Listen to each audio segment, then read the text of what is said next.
Iniciando, vamos começar com uma nova parte agora. Todo mundo já está por dentro da lei de Gauss, né? Tudo certinho, né? Podemos abandonar a lei de Gauss, certo? Quer dizer, podemos utilizar a lei de Gauss com outros propósitos. Vamos lá, começar com uma perguntinha para vocês. Se eu tenho uma superfície fechada, por exemplo, aqui está esse apagador, o qual consiste de uma superfície fechada. Só imagina a superfície. E aí eu observo que existe um fluxo positivo de campo elétrico através da superfície do apagador. Que conclusão que você tira?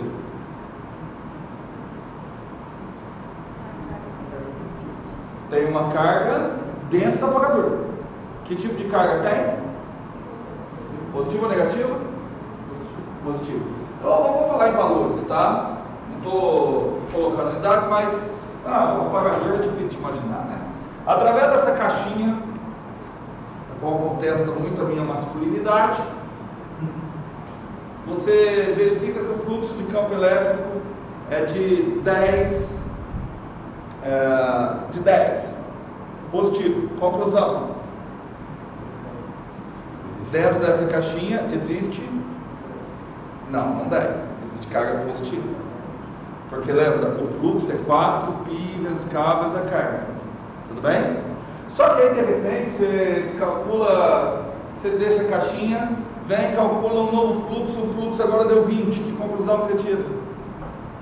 Existe uma carga maior que a anterior. Quantas vezes maior? 2 vezes maior. Só que você sabe que a carguinha está aqui dentro, certo? Onde é que está essa carga?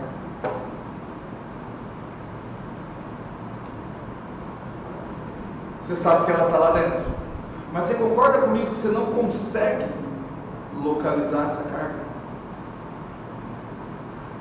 Agora vamos começar a pensar de que maneira que a gente poderia localizar essa carga. Em matemática tem uma piada, e como toda piada de matemática não é boa, mas ela é bem instrutiva, que diz o seguinte: você perguntar para o matemático, de que maneira se encontra o leão na floresta? O matemático pessoal, você divide a floresta em duas. O leão ou está numa parte ou está na outra. Certo? A partir do momento que você concluiu que ele está na parte de cá, o que você faz agora? Divide em duas de novo. Na realidade, se você parar para pensar bem, é por esse método que se calcula a raiz quadrada de 2, por exemplo. É isso que a calculadora faz. Porque a raiz quadrada de 2, ela é maior que 1. Porque 1 ao quadrado é 1. Ela é menor que 2. Porque 2 ao quadrado é 4. Então a raiz quadrada está entre 1 e 4. Olha que legal. Que já é um instrumento que a gente já faz. A raiz quadrada de 2, deixa eu ver se está aparecendo ali na outra, tá. Ela é maior que 1 e menor que 2. Porque 1 ao quadrado é 1, 2 ao quadrado é 4. Aí sabe o que você faz? Quem que está no meio entre 1 e 2? Quem que está no meio entre 1 e 2? Quem que está no meio? Quem que está bem no meio? No meio, gente, eu falo as perguntas fáceis, complicam. Aí você fala, então escolhi do meio. Quanto que dá 1,5 ao quadrado?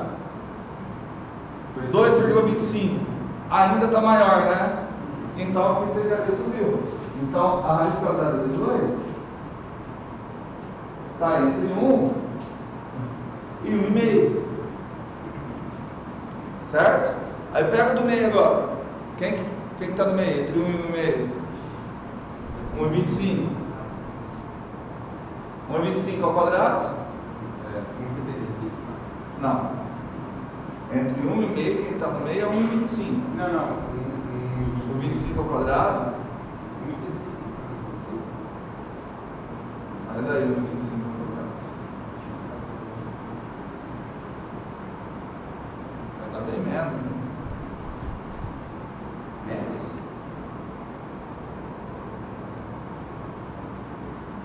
por 25, e 25 é 9 quintos.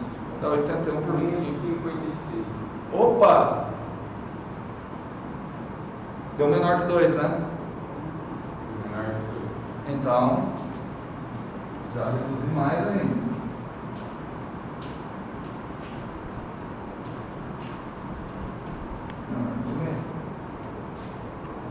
De acordo? E aí você vai indo, você vai cercando até você chegar num valor próximo. Certo? Para eu chegar no valor exato, quantas passagens eu precisaria fazer? O legal é que você nunca vai chegar porque o raiz de 2 não tem, pelo menos não em base 10, tá? Mas essa é a ideia. A ideia é fazer inúmeros passos. Aí o que isso tem a ver? Eu sei que o fluxo atravessa, agora eu vou pegar aqui, eu sei que existe fluxo positivo através de campo elétrico através dessa garrafa.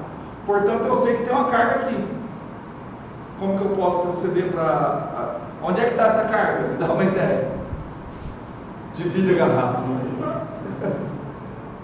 Exatamente isso que a gente faz. Você sabe o que a gente faz? A gente faz assim, ó. Eu sei que está aqui. Eu pego uma outra superfície, pego metade da superfície, calculo o fluxo da metade de baixo. O fluxo de campo elétrico na metade de baixo deu 0. Que conclusão que você tira? Ela está na metade de cima. Certo? E aí, o que você faz com a metade de cima? Você vai dividindo. Então, matematicamente, o que é esse processo? Como eu faria para achar onde é que está a carga elétrica? Eu calculo o fluxo através da superfície fechada. Ok? E depois eu fazendo o quê? Vou dividindo. Mas se eu vou dividindo, é porque eu vou fazendo com que o volume se torne cada vez menor. Como que chama isso em matemática? Tornar o volume cada vez menor. Limite quando tende a 0, show de bola. Então, olha como que eu vou encontrar, olha só como é que eu estou achando um instrumento localizador de carga elétrica. Hein? Olha o que eu vou fazer. Vê se vocês concordam com essas passagens. Ó. Eu calculo o fluxo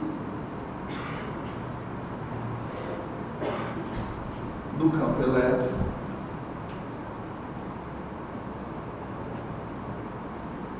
calculo o fluxo. Mas aí complicou, aí calculo o fluxo. Aí eu estou fazendo o volume tender a 0, só que ali não aparece o volume.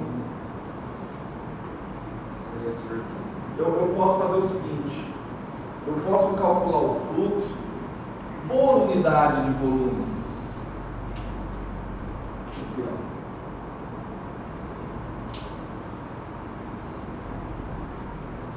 Posso calcular o fluxo por unidade de volume. Poderia ser o fluxo por unidade de superfície também. Só que qual é o problema? Fazer uma superfície, porque eu vou ter que fazer tender a 0. Fazer a área de uma superfície tender a 0, eu não vou conseguir cercar essa carga elétrica. Eu posso transformar ela, por exemplo, numa linha só.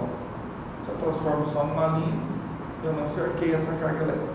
Então, olha só, então, na realidade, eu só estou dividindo pelo volume, porque pela intuição eu sei que eu vou querer passar um limite, e já que eu vou querer passar um limite, faz todo sentido que o limite, a expressão contenha esse alguém o qual eu vou passar o limite. De acordo? Então, eu calculo a densidade de fluxo por unidade de volume, e aí eu calculo o limite quando ΔV tende a 0. A densidade do Densidade, fluxo por unidade de volume. Densidade de fluxo. Quanto de fluxo tem por metro cúbico, por exemplo? Fluxo de campo elétrico por unidade de volume. Mas qual é a ideia? o fluxo normalmente é área. Densidade de fluxo por unidade de volume? Não. O fluxo não é uma densidade, é Não, o fluxo, a unidade de fluxo depende do que está fluindo. Vamos pegar, por exemplo, campo elétrico. Qual que é a unidade de campo elétrico? Newton por Coulomb. Tudo bem? E aí é Newton por Coulomb vezes metro quadrado. Isso. Não. Tá vendo? Se fosse fluxo de um outro vetor, seria diferente. Então, o fluxo em si ele não tem uma unidade. Depende do que é que está fluindo. Se é o fluxo do campo elétrico, a unidade é aquela ali. Se é o fluxo do campo gravitacional, vai ser Newton por quilograma metro quadrado. Entendeu? Então, o fluxo em si não tem unidade. O que eu estou imaginando é o seguinte, olha. Então, o fluxo aqui, eu quero localizar uma carga. Então, eu calculo a quantidade de fluxo por unidade de volume que está aqui dentro.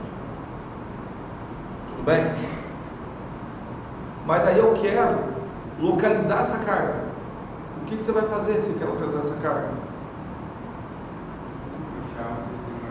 Diminuindo o volume. Porque o que acontece é o seguinte, o fluxo ele é uma propriedade, ele não é ele é uma propriedade, igual o nome subiu, ele não é uma propriedade pontual, ele é uma propriedade que indica um todo, é o que acontece ao longo de um espaço, na propriedade espacial, certo? Só que eu queria saber uma propriedade pontual, eu queria localizar a fonte, localizar onde é que está essa carga. Tudo bem? Então, para eu localizar essa carga, eu passo esse limite. Oi? Não. Certo? E eu vou dar um nome para isso aqui. Isso aqui eu vou chamar de divergente. Esse é o divergente do campo E. Que olha que legal. Como que agora o nome divergente faz sentido. Divergente lembra alguma coisa aqui? Diverge. Que joga para fora. Certo? Fontes de água jogam a água para fora. Elas são fontes divergentes de água. A água diverge saindo dela. Certo? Então, o divergente de E é um localizador de carga elétrica. Por quê? Quem é a fonte de E? Quem que é a fonte de campo elétrico? Carga elétrica. Então, o divergente, nesse contexto, ele é como se fosse um localizador de cargas elétricas. Tudo bem? Divergente, esse é o tema. Não tem nada a ver, aparentemente, com aquilo que vocês viram em cálculo, certo?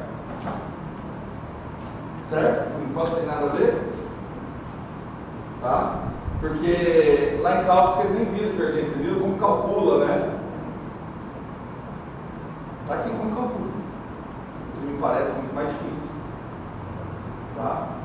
Mas nós vamos pensar de uma forma nós vamos um pouquinho além. Vamos começar com uma pausa. Ó, vocês entenderam a construção da ideia de divergente? Só quero saber isso. Vocês entenderam a motivação dessa construção? Que eu estou buscando um localizador de cargas elétricas. Agora nós vamos imaginar a seguinte coisa. Vamos fazer uma pausa. Vamos fazer uma pausa.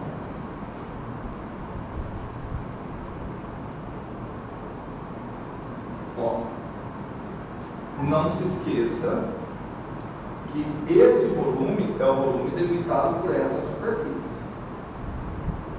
Ok? O divergente ele vai ter uma propriedade que é muito legal. Outra coisa, nossa, eu nem falei isso.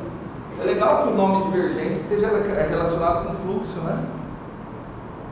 Divergente, está divergindo. Se está divergindo, está fluindo. Tudo bem? É igual depois a gente vai relacionar rotacional com circulação. Tá? Rotaciona, circula. Mas vamos lá. Tem aqui está fluindo o campo. O campo está fluindo, está tendo fluxo de campo através dessa superfície.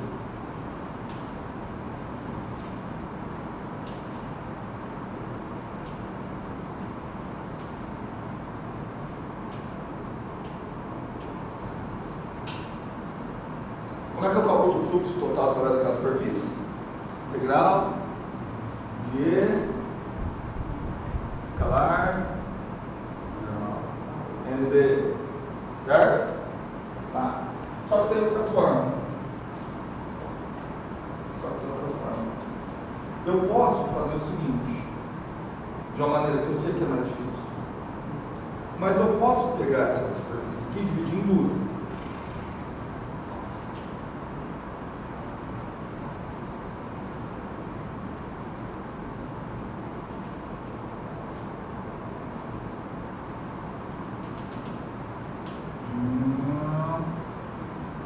Dividir em duas. Agora, não é mais duas superfícies fechadas. Mas não há problema nenhum que eu possa transformar essas duas superfícies em duas superfícies fechadas se eu fecho aqui. A pergunta que eu tenho: o fluxo vai satisfazer o princípio da superposição em relação à superfície? Eu estou querendo dizer o seguinte: o fluxo através dessa superfície pode ser contabilizado como o fluxo através dessa mais o fluxo através dessa? Antes de responder, vamos pensar um pouquinho. Ó. Esse campo continua aqui, esse campo continua aqui, esse aqui, esse e esse. E tem esse. Aqui,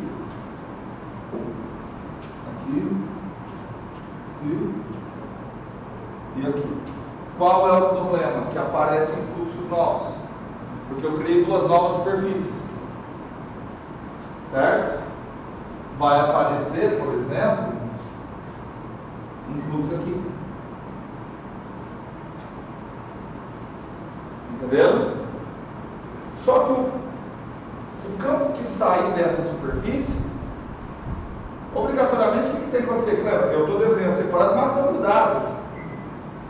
O campo que sai daqui, ele entra aqui. Sim. Certo? Então, o que acontece? Se nesse trecho eu estou contabilizando um fluxo positivo, aqui ele vai ser, falar, negativo. Para dar zero.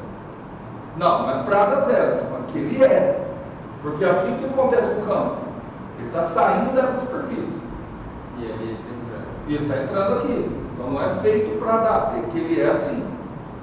Então ficou claro para vocês que se eu divido uma superfície fechada em duas superfícies e fecho essas duas superfícies, a área comum entre essas duas vai ter duas colaborações, uma entrando e outra saindo, de modo que a hora que eu juntar tudo isso se cancela. Então é válido o princípio de superposição em relação à superfície? Então, ninguém assustaria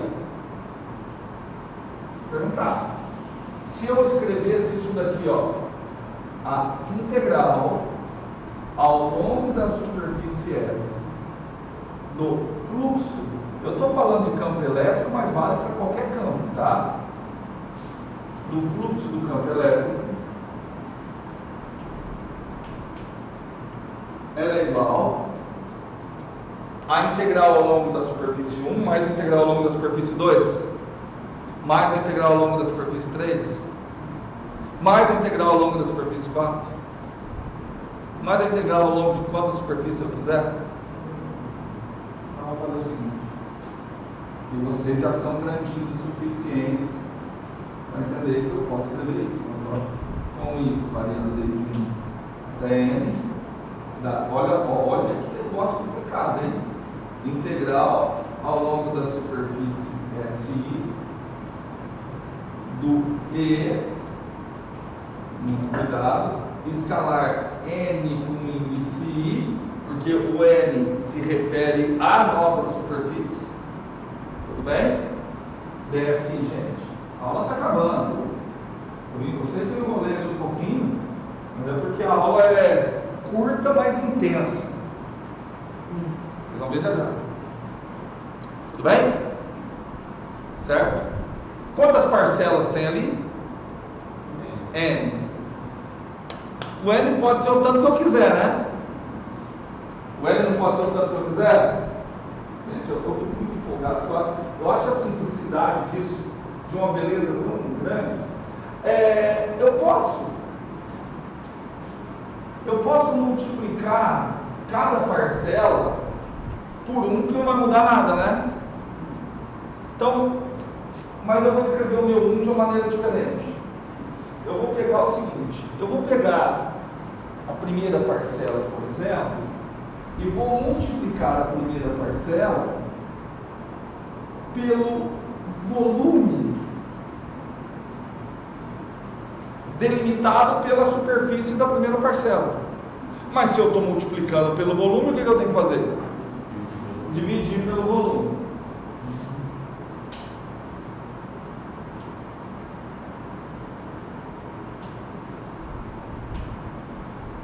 De acordo? Percebeu que eu fiz isso para cada parcela? Eu vou colocar um parênteses aqui, que eu acho que fica mais bonito.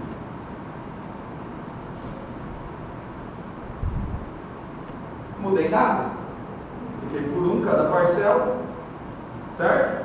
E aí tem mais uma coisa. Se o N for 2, isso é válido? Se o N for 3, isso é válido? Se o N for 20, isso é válido? O que muda? É que se o N for 20, quanto maior for o número N, menor é o volume delimitado, certo? E se o N for infinito? É válido também. Então eu vou fazer o seguinte, eu vou passar o limite do N para mais infinito. Olha que coisa linda, só com argumentação. Se eu passo o limite, o que é isso?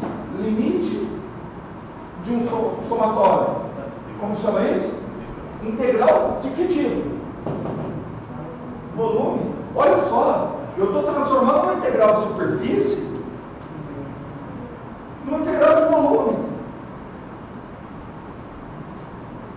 Olha que coisa show de bola. Certo, Felipe? Felipe? Mas você não está ainda, Felipe, ainda não está no clima do tamanho da beleza que eu fiz aqui. Olha só. O pessoal da matemática, normalmente no curso de cálculo 4, eles não demonstram essas coisas para vocês. Por quê? Porque a demonstração matemática realmente ela é um pouquinho enfadonha e não traz nenhum benefício conceitual, não traz mesmo. Demonstração que eu acho que tem que ser feita, vou dar um exemplo que eu estava olhando lá, estudando o teorema de Thévenin. Eu vi a demonstração do teorema de Thévenin e falei assim, cara, realmente não faz sentido gastar uma aula inteira para demonstrar o teorema de Thévenin. Porque você tem que focar nas propriedades, que é o que a matemática faz. Porém, se o matemático soubesse física, ele demonstraria, vocês vão ver o que eu estou demonstrando aqui, tá? Dessa forma. Tá? Porque dá para você discutir física. E não estou falando que ele tem obrigação de saber física, tá? Dá uma olhada. Cara, olha que lindo. Isso daqui, ó, limite, um N tendendo a infinito, o delta V vai ficando cada vez menor. Tudo bem? Portanto, você se transformou numa integral de volume, coisa linda, coisa maravilhosa, coisa tchupi-tchupi. Agora eu vou falar que eu estou numa preguiça danada. Quem é o integrando? O integrando é o divergente. Por quê? À medida que o N cresce, o ΔV fica pequeno. Quem é o limite do fluxo quando o ΔV fica pequeno? O divergente. Gente, olha que coisa linda. Acabei de demonstrar para vocês o teorema da divergência. Sabe outro nome para o teorema da divergência? Teorema de Gauss. Certo? Olha que coisa show de bola. Olha que coisa show de bola. Coisa linda. Cara, é bonito, né? Mas sabe o que é mais bonito que isso? 25 minutos, a aula hoje, agora não vai passar de 40. Sabe o que é mais bonito que isso? Quando você começa a interpretar isso daqui, e aí você vê assim, quando vocês viram isso daqui a primeira vez, pareceu coisa de louco, né? Eu quero que vocês olhem para isso e falem assim, nossa, mas isso é óbvio. Mas falem não para repetir, quero que vocês percebam que isso é a porcaria de uma coisa óbvia. Já percebeu, Marco? Por que isso é óbvio, Marco? Você está mentindo, você está querendo me enganar. Um lado está falando de fluxo, o outro lado está falando da coisa que sai. Ótimo, ótimo. Mas dos dois lados, Marco, eu estou contabilizando uma coisa. Quem é que é o fluxo de campo elétrico? O fluxo está relacionado à fonte. A fonte. Certo? Então, só existe fluxo através da superfície fechada se existe fonte dentro dessa superfície fechada. E a quantidade do fluxo depende da quantidade de fonte. Certo? O que o divergente faz? Localiza a fonte. Então ele está dizendo assim, ó, existem duas maneiras de eu calcular o fluxo. Ou eu olho para a quantidade de campo que sai da superfície, ou eu olho para dentro da superfície e conto a quantidade de fontes. Vou dar um outro exemplo para vocês. Vou dar um exemplo mais de dia a dia. Imagine que está tendo um movimento de alunos para dentro dessa sala. É uma superfície fechada. Qual é o único meio de alunos entrarem nessa sala?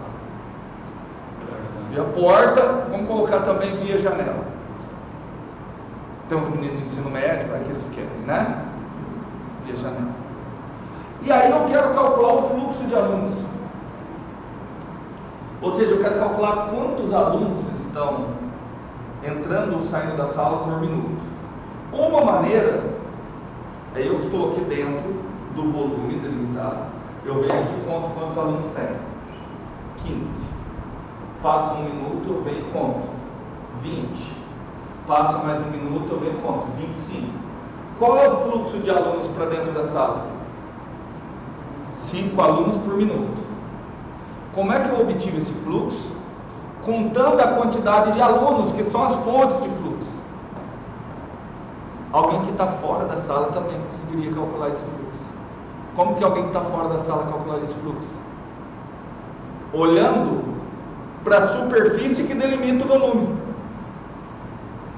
Então, essa lei está dizendo exatamente isso. Existem duas maneiras de você medir o fluxo. Ou você olha apenas para a superfície, ou você olha para dentro do volume delimitado sobre a superfície e faz, porque essa integral está fazendo uma contagem e está contando o quê? As fontes. Entendido? Deixa eu perguntar de novo. É óbvio? Óbvio. Cara, aqui é o momento de você tirar uma foto, postar no Instagram e falar assim, pô, isso aqui é óbvio. Porque eu entendo as pessoas. Eu não sei se vocês já viram, eu vejo muito aqui do Instituto, algumas postagens no Instagram, aquela lousa com um monte de cálculo. E a pessoa com orgulho, tipo assim, olha que negócio foda que eu estou aprendendo. Quando no meu entendimento, a física, a matemática, só são interessantes quando elas são simples. Por mais que a maneira de escrita pareça um negócio complicado, é simples. É simples. Certo? Quero ver uma coisa mais bonita? Quero ver uma coisa mais bonita? O meu olhos enchem d'água de tão lindo que é isso aqui. Vamos lá. O divergente localiza o quê? O que o divergente localiza? Fonte. Fonte do campo, perfeito. Portanto, o divergente do campo elétrico Tem que localizar as fontes de campo elétrico. Quem são as fontes? Vou melhorar a fala que lá em Elétron 2 vocês podem me cobrar disso. Quem são as fontes pontuais? O divergente, na realidade, ele localiza as fontes pontuais. Deixa eu voltar. Ótimo. É fonte pontual porque eu estou fazendo o volume tender a zero, eu vou localizar um único ponto. Então, o divergente localiza fontes pontuais. Quem são as fontes de campo magnético? Vocês sabem? Corrente elétrica. Carga em movimento, corrente elétrica. Tudo bem? Existe uma fonte pontual de campo magnético? Não. Quanto é que deve ser o fluxo de campo magnético então? Porque eu falo o seguinte: se não existe fonte pontual de campo magnético, quanto deve ser o divergente do campo magnético? Zero. Se o divergente do campo magnético é zero, quanto deve ser o fluxo do campo magnético através de qualquer superfície fechada? Zero. A menos que você ache uma fonte pontual de campo magnético, é chamado de monopolo magnético, que ninguém achou, nem o Sheldon. Tem um episódio que o Sheldon vai fazer uma expedição na Antártica e ele volta acreditando que ele achou indícios do monopolo magnético. Não sei se ele assistiu. Aí ele percebe que os amigos que alteraram os dados para eles poderem vir embora. Certo? Portanto, peraí, vamos lá. Se o divergente localiza a fonte de campo elétrico, quem é que o divergente... se o divergente de um campo localiza as fontes pontuais desse campo, quem é que o divergente tem que localizar, o divergente de campo elétrico? Gente, eu fico tão empolgado, vocês demoram tanto para responder. O divergente de um campo não localiza as fontes daquele campo. Então, quem é que o divergente do campo elétrico tem que localizar? Cargas elétricas. Simples assim. Certo? Vamos ver? Olha para vocês. Então, agora estou tratando de campo elétrico. Quanto é que é a integral de escalar NDS? Quanto? 4π K Q. Então, vou escrever aqui, ó, para o campo, isso aqui vale para o campo elétrico.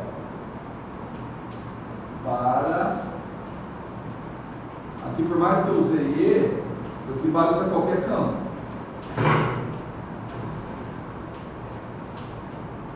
Para o campo elétrico, nós temos, vamos ver que nós temos posição elétrica. Para o campo elétrico, se eu utilizar a lei de Gauss com o teorema da divergência, eu vou chegar aqui 4π K Q é igual a integral do volume da divergência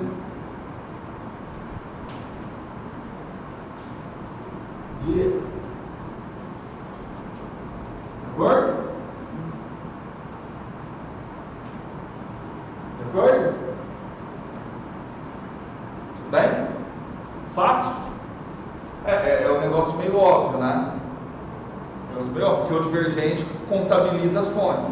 Então, se eu contar todas as fontes que tem lá, todas as cargas. Certo? Porém, essa carga aqui, em geral, ela está distribuída ao longo de um volume. Ok? Então, eu posso escrever essa carga aqui como sendo uma integral de volume da densidade de cargas. Ok? Desde que o volume no qual estou realizando a integração para obter a carga seja igual ao volume que está lá no divergente. Tudo bem? Portanto, eu vou escrever o Q. Vou escrever o Q de outra forma. O Q vai ficar integral volume da densidade de cargas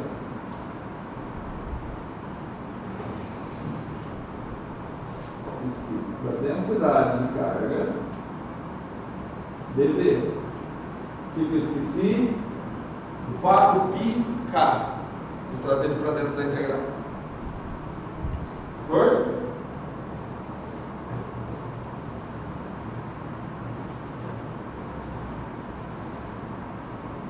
Tudo isso é igual a integral ao longo do mesmo volume, certo? Ao longo do mesmo volume da divergência de E dv. Que legal, hein? Corta a integral, né? O fato de duas integrais serem iguais não indica que os argumentos são iguais. Tá? Por exemplo, a integral de 0 a 1 de x é igual à integral de 0 a 1 de meio. Certo? Integral de 0 a 1 de x dx, x quadrado sobre 2, de 0 a 1 vai dar meio. Integral de 0 a meio de 1 também vai dar meio. Só que tem um detalhe: integrais ao longo do mesmo limite de integração que são iguais, em geral corresponde a funções que são numericamente iguais. Certo? Então o que eu estou querendo dizer? Essa integral é igual a essa ao longo do mesmo volume. O mesmo volume que está aqui é o mesmo que está aqui. Portanto, o que eu posso concluir? Que isso é igual a isso. Portanto, chego na primeira das equações de Maxwell. O divergente do campo elétrico em um ponto, agora eu estou especificando que é em um ponto, porque lembra, divergente não é um localizador de carga. O que o divergente localiza? Ele dá 4π densidade de cargas naquele ponto. Chegamos numa obviedade a que motivou o início da aula. O divergente não é um localizador de carga? Faltou o K. Então, o divergente, se o divergente der zero, quer dizer que a densidade de carga é? Quer dizer que naquele ponto tem carga ou não tem carga? Tudo bem?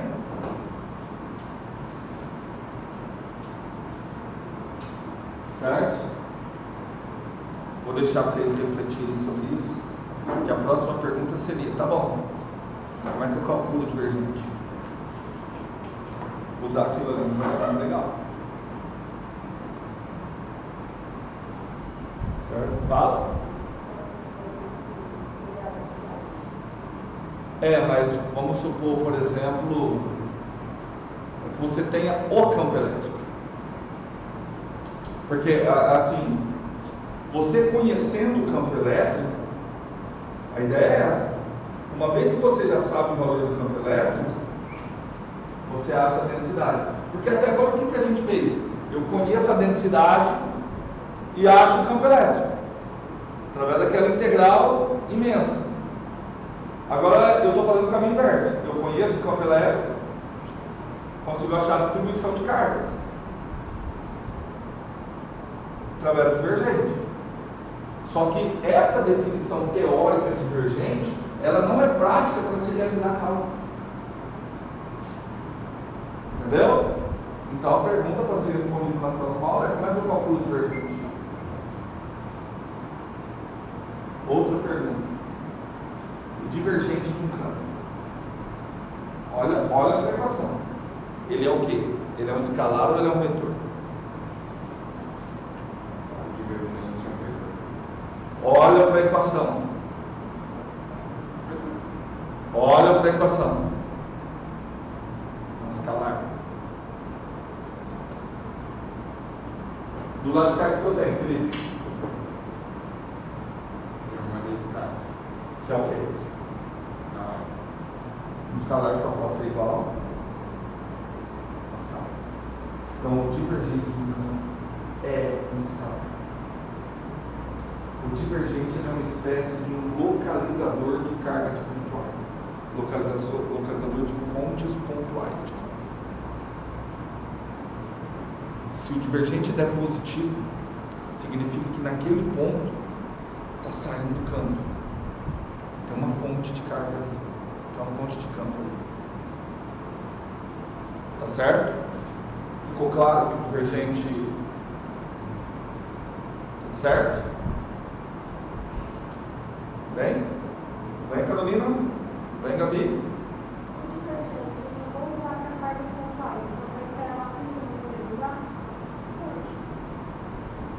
O divergente, ele localiza não carga pontual, ele localiza a fonte em um ponto, não necessariamente que essa fonte seja uma fonte pontual. Entendeu? Porque quem é que aparece no divergente? A densidade. Localizar carga pontual é uma coisa que vai dar problema no divergente. Porque se você pegar uma carga pontual, vamos calcular o divergente em um ponto que exista uma carga pontual. Qual que é a densidade? Porque o divergente é 4πk vezes a densidade de carga.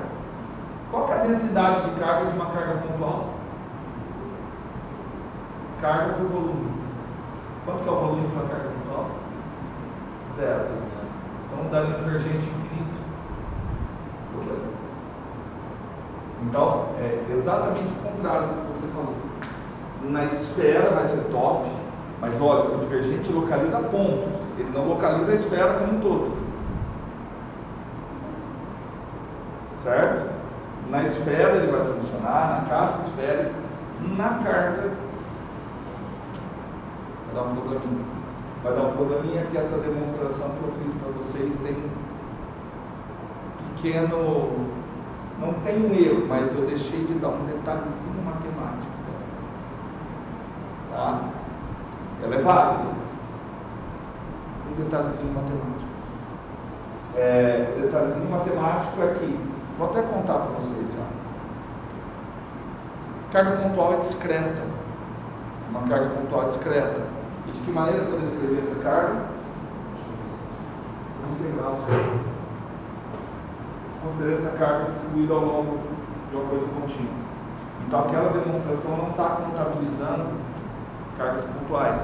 Só que aí seria uma lei muito fraca. Como é que eu tenho uma lei que ela vai ser mantida, só que para essa lei ser mantida eu vou ter que criar novos objetos matemáticos. Vou ter que falar para vocês sobre a delta de Dirac.